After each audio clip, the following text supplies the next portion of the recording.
We have a guest who is a former council chairman, specifically former Igor local government council chairman. He's a barrister at law and a chieftain of the Old Progressives Congress.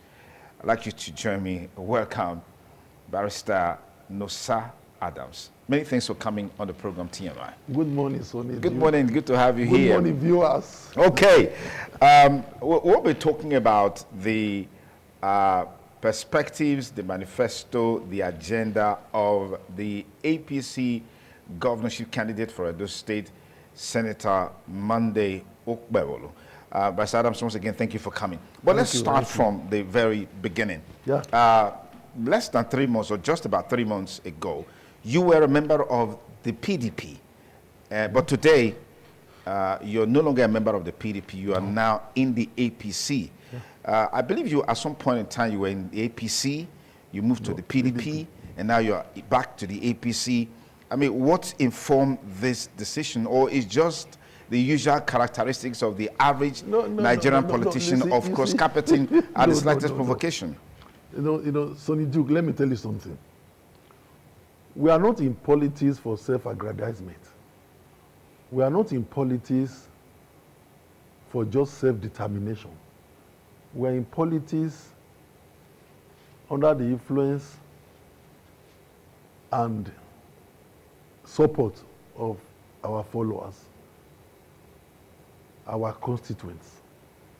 It is the people who will determine the focus and possibly your direction in any political undertaking. If you want to be selfish, that everything you must do must be centered around your interest and what you feel or how you feel without putting the interest of people into consideration, it will amount to you being isolated, and you cannot do politics in isolation. So when you are in politics and your people in consensus notice a development that does not augur well for your society, and there is a consensus that we should move. As a politician that believes in unison, you just have to follow. Like you mentioned, yes, I left PDP to join APC some months back. The reason is not far-fetched. They are all discerning. Obaseki virtually balkanized the PDP in Edo State. He turned the PDP to a pariah political party that was drifting on the top speed towards precipice. And these things that are happening now are the things we saw. That the rate at which the party is being balkanized, the rate at which the party is being destroyed, coupled with the fact that Obaseki has not been able to meet the yearnings and aspirations of the people of Edo State as promised when he was coming. And in addition to the unnecessary crisis, unnecessary squabble that bedeviled the party, and in addition to the fact that he virtually took on every person in Edo State. He was a logger with traditional institutions. He was a logger with the Christian community. He was a logger with the civil service institution in the state. He was a logger with, name it, with the political class. So at the end of the day, it's obvious he was just running a one-man show or a clique a method of governance. And some of us felt the rate he was going, things was going to crash. Eventually, look at here we are today.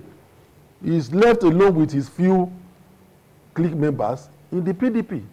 The party is virtually desolated, decimated, and today I can tell you that the APC will win Edo State as easy as you can think of. Okay, the governor, responding to some of these issues, accused people like you who were in the PDP of asking for money and more money and more money from the treasury of the account. And it was against that background that this whole issue started. In any case, I believe Edo people have a sense of judgment as to whether impact has been made in the state I mean, if you go through Sapler Road, if you look at the Oshomo Power Plant, if you look at some of these projects, look at the State Civil Service, look at the new minimum wage in the state and all of these. What are your perspectives along this? You see, let's start from the very last one, the new minimum wage.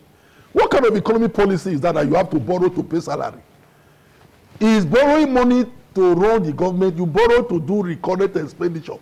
I'm not an economist.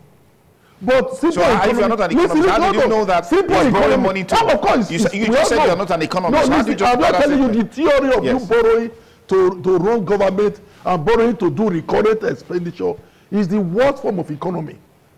It's basic. It's basic. It's basic. You borrow to do recorded expenditure. At the end of every month, you go to borrow to pay salary.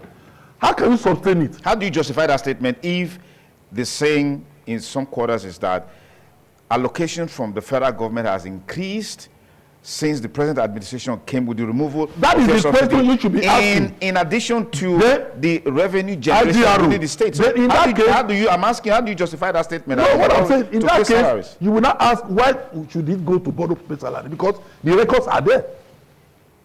The records are there. That they borrow to do the correct expenditure. The question you'll be asking, you should be asking now, what is happening to the IGRO? What is happening to the federal allocation for the federation account? What is happening for the derivation from oil? The taxable derivation, what is happening to those? So the point we are making is that this political sophistry of saying we are paying 70,000, and we are talking about Oshomo plant. Let me go to the next one. You and I know that as we speak now, there is no light in Benin. You have a project you said you have completed, and that project cannot impact on the lives of the people for which it is made. And you call that one a project that is completed, and you celebrate that kind of project. Where is the light? Go to Ologbo, where the project is sited, and go and find they have light. Go to Owelu, go to Ugbowo here, come to your Igosa, if they have light. Is it a project that is made for the majority of the people that you celebrate and say you have a project you have completed, and yet you sunk billions of dollars into that project? Then let's talk about our land tenure system. You virtually acquire all the lands in Edo State from our local farmers. Today, Edo State is where you have the highest cost of foodstuffs in Nigeria is recorded in Edo State. You drove away local farmers, you acquire the land, give them to your friends from Lagos. You de-acquire people's land, revoke their CFO, and you celebrate that as an achievement. Okay. Where is the airport at Auchi now? Where is the Gelegele Seaport? I'm asking you, where is the Gelegele Seaport? These are big questions. Yeah. Now, listen. You and I know that Oshomole, in his wisdom, had a Benin Waterstone project he initiated that will virtually take care of the deflooding of Benin City. And the project was ongoing progressively. And the project was made to link all the water problem areas in Benin City together, so as to take the water storm straight to a central drainage system through Ogba River. Beautiful project. All of us applauded it. This government came, abandoned the project. You and I know, and Edo people know, that today if it rains, you can't drive through the street of Benin. Even the street, the government house. You, if it rains, go and drive through government house road. You can't even access government house. The saying is that the 30-40 billion naira that was taken as a loan for that project was frittered away. Shouldn't we ask questions about that money? Who frittered the money away? Was he not part of the government? You tell me. No, I'm asking you. You should tell us, because in the box tops on his table, he should tell us. But he was not the governor at the time. He has always when been that money was. No. The project was ongoing successfully, and when he came, he reviewed the project upward and eventually abandoned it. He did not just abandon it. In fact, of foremost, he reviewed the project upward and eventually abandoned the project. Okay. Today, you and I cannot drive through the street of Benin And you say that is what the government you celebrate. Okay. Now come. Yeah. Come to the fight against our traditional institution. That is what you should celebrate, knowing fully well that here in Edo State, all of us have one common ancestry. We all believe that the traditional institution is the only pride that we have, for which everybody all over the world respects us as Edo people. And he choose to buccanize, to denigrate the institution. Is that what you celebrate? So I'm saying that's part of the propaganda to the government, just to have cheap publicity. It's a illicit joke. These are facts before the public, facts before the electorate, facts before me and you. I'm not talking sophistry here. You encourage some Enige to take the Oba of Benin to court. The Oba of Benin economic interest, you started crumbling the economic interest. Not only that, you virtually took up the fight by way of dragging the artifacts from its rightful owners.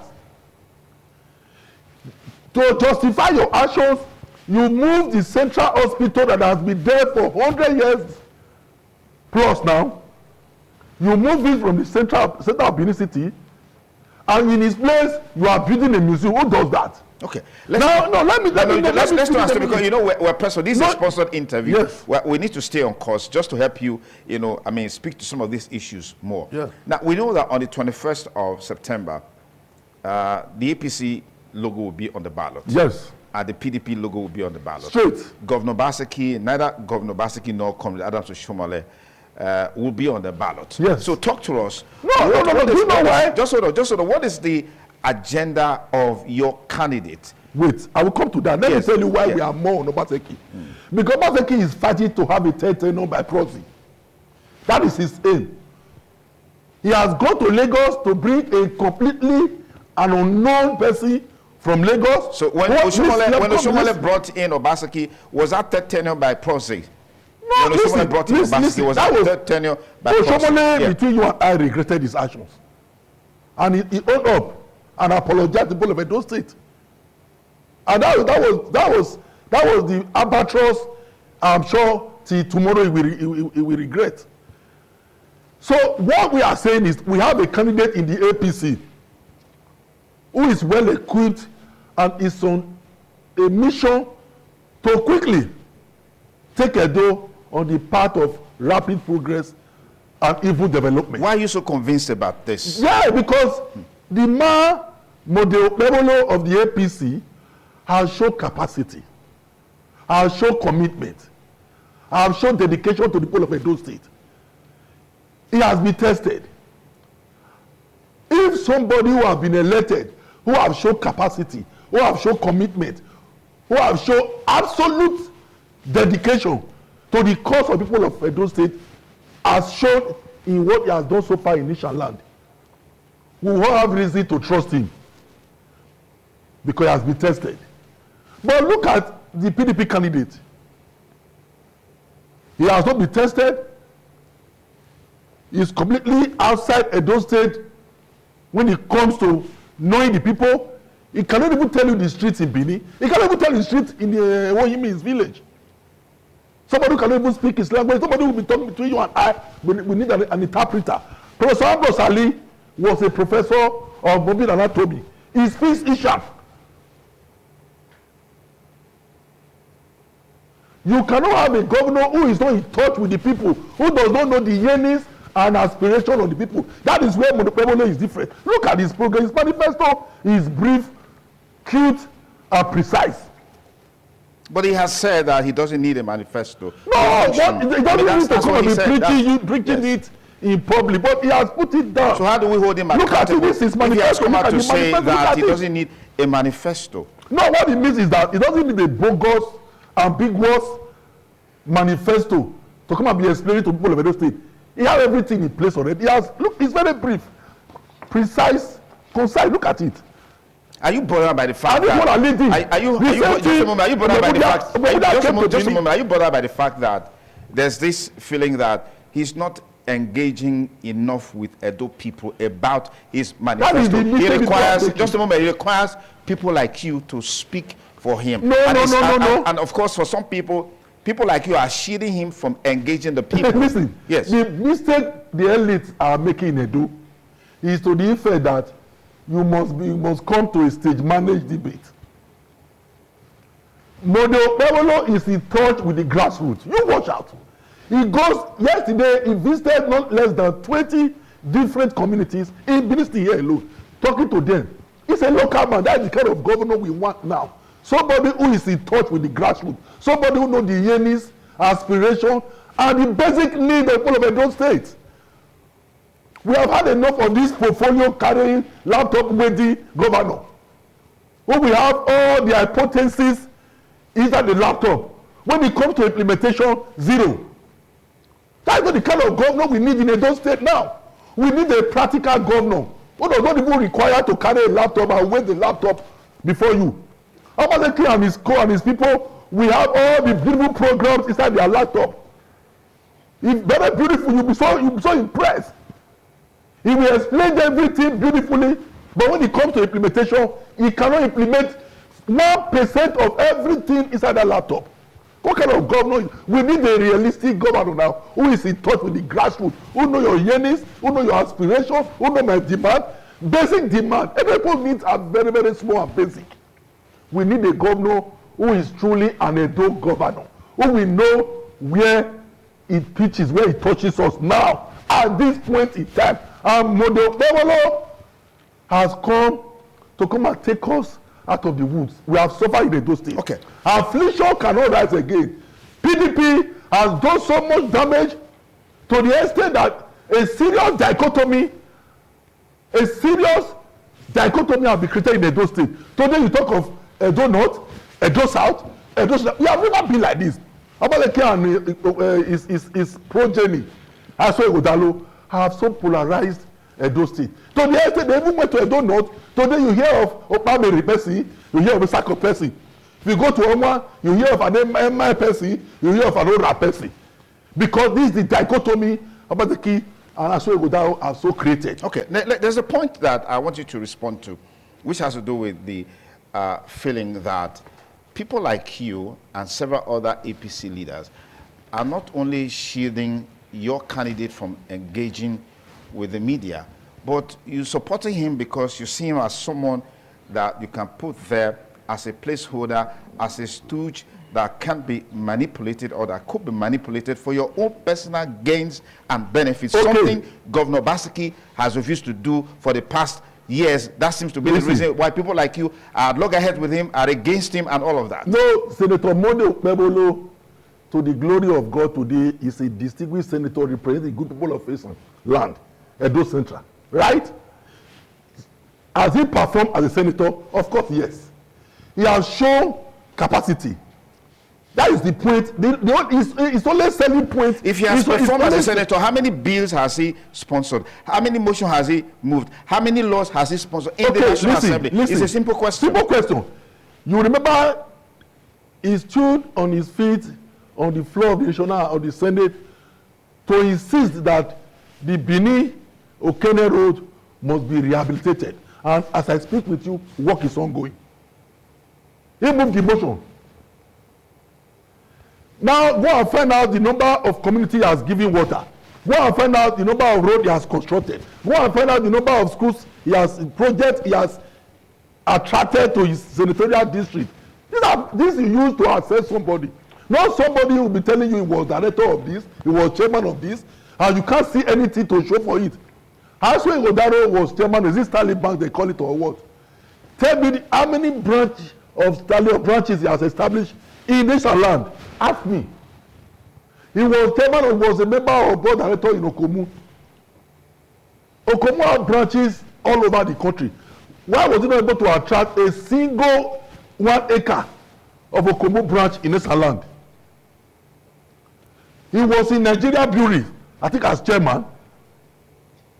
How come he's not able to attract a very small plant of the Nigeria Brewery in Edo State or in Esa land? All he has been doing is to consulting and be collecting percentage. Doing Alauda or Lagijeke, collecting percentage. That is all he's been doing. And with that is what we are saying, that Modopewolo is a person who is down to earth. He will tell you the way it is. He will not brandish laptop. Now, if you look at this paper. Now, before you look at the paper, if Dr. Asa Ighodalo, like you alluded to, was chairman of Sterling Bank, Nigerian Breweries, and Okomo, and he had gone ahead to establish branches of these companies in his village where he is from, wouldn't that make him a very tribalized individual in this 21st century? So you are saying that, I'm asking a question. Yes. You're asking for a tribalized person who will only think about himself, his family, and his place where he came from. So you think Edo State we don't deserve good things in Nigeria? So it will be a crime if you attract project to your area? Was it not a Belubeku as chairman of Guinness that brought Guinness to Benin City? What are we saying here? Is it a crime to attract projects to your constituency, to your locals, so that they can enjoy? If you cannot even serve your people at that level, how can you not convince us that you can do better if you are saddled with governmental responsibility? This is somebody who has never been a councillor. You don't even know what is called governmental system. All his life will be used to corporate. Is this a criteria enshrined in the Nigerian Constitution? No, I'm telling you what is good for the goose is good for the gander. No, but that's what you're insisting on. No. Yes. That he's never been a councillor, and so he's not qualified to be governor of Edo State. It's not the requirement to contest. Okay.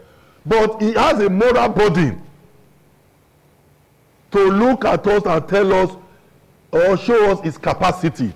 He has not shown that at all in any way. But if you look at the trajectory of some of the outstanding governors we had in Edo State, yes, they don't fall into this categorization. Professor Ambrose Ali. Ali was a member of the Constituent Assembly. Just Professor Ambrose Ali, Professor Osareme Osumbo, yes, Comrade Adams Oshomole. No, they fall into yes. Let me tell you. Let me start. Professor Ali, in 1977-78, was a member of the Constituent Assembly.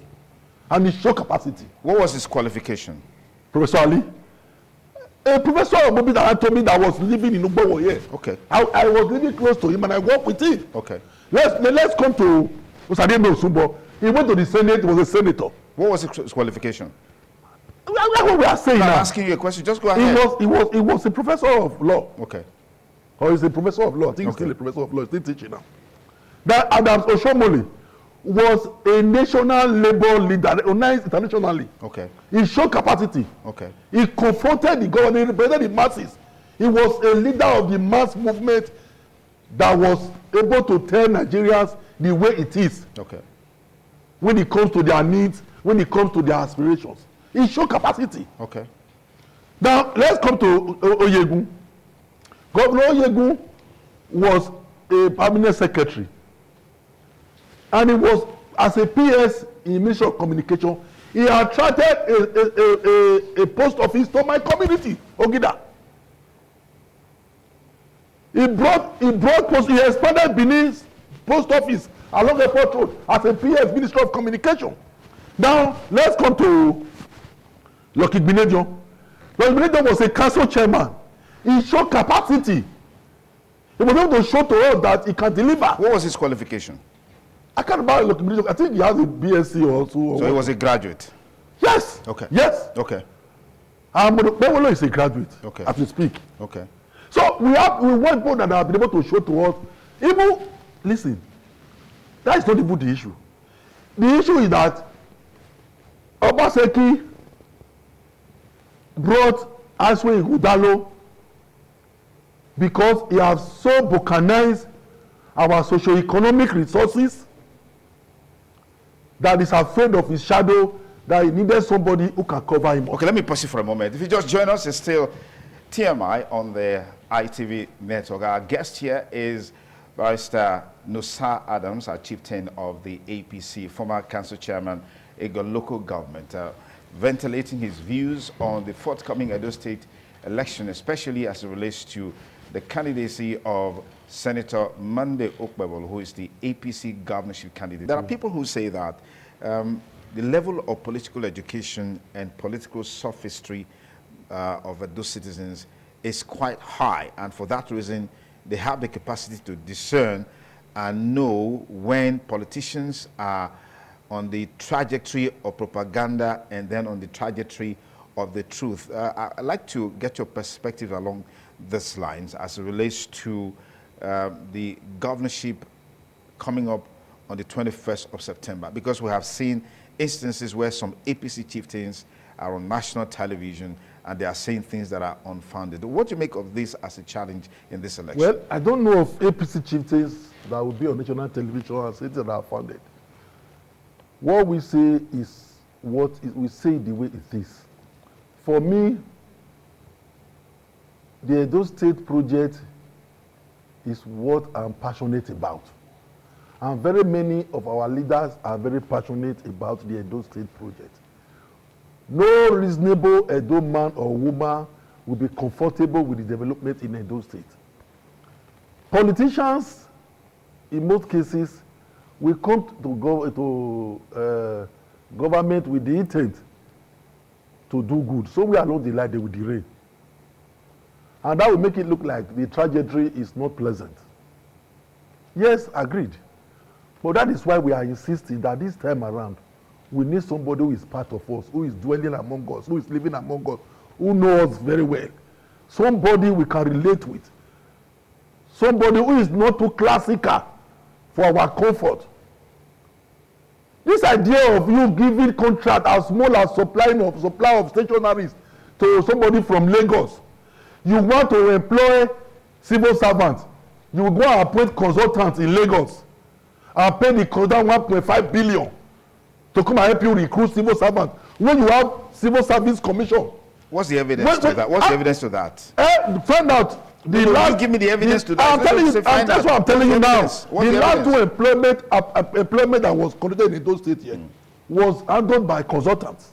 What's the name of the consultant? How much was the consultant I will come with the figure. How did you come around that figure? Because we're talking about the issue of propaganda. I know that virtually everything that goes on in Edo State is handled by consultants through MOU.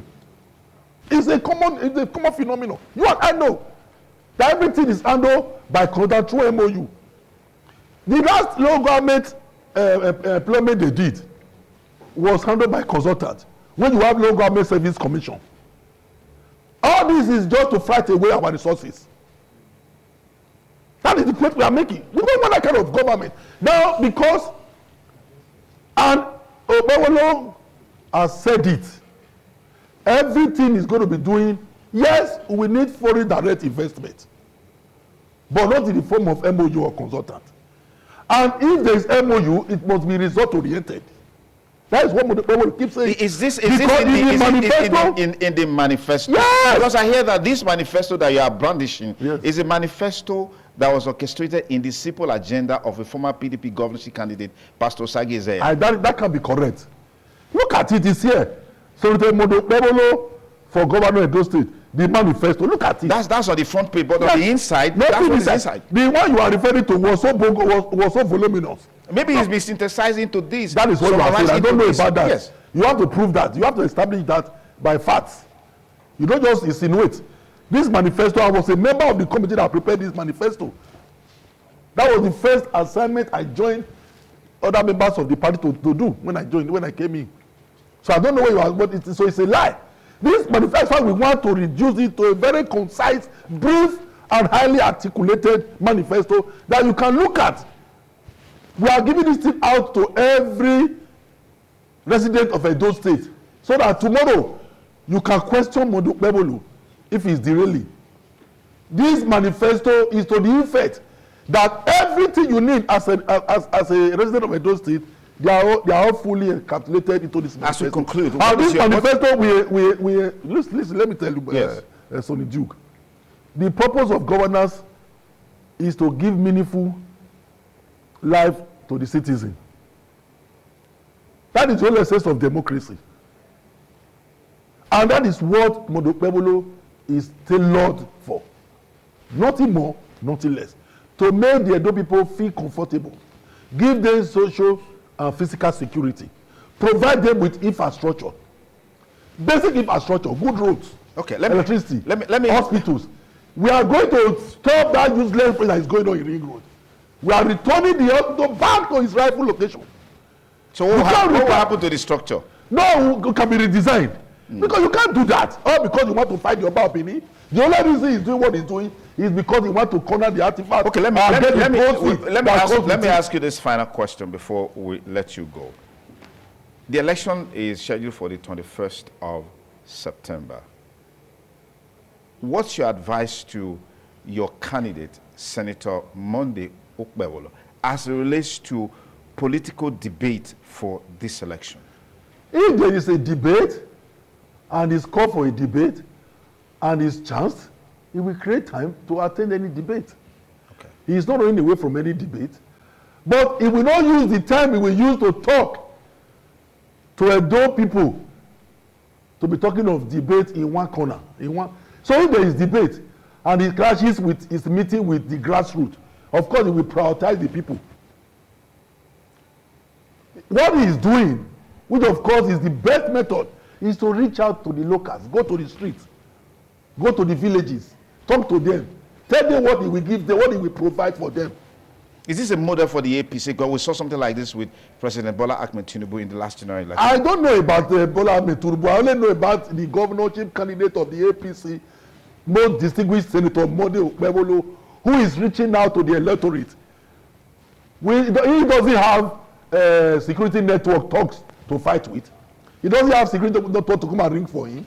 What he has is to reach out to the people of Edo State. Right. So it doesn't require debate to talk to the voters. He is talking to the voters who will elect him. He will show them his manifesto. He will look at your needs. He will go to your village. What do you need in this village? Okay. You don't have good roads. You don't have electricity. In Benin State, he has been to Tesekula. Where we need flyovers in Benin, he's been there. All right. To say thank you for coming on the program. It's been a delight having you here. Thank you.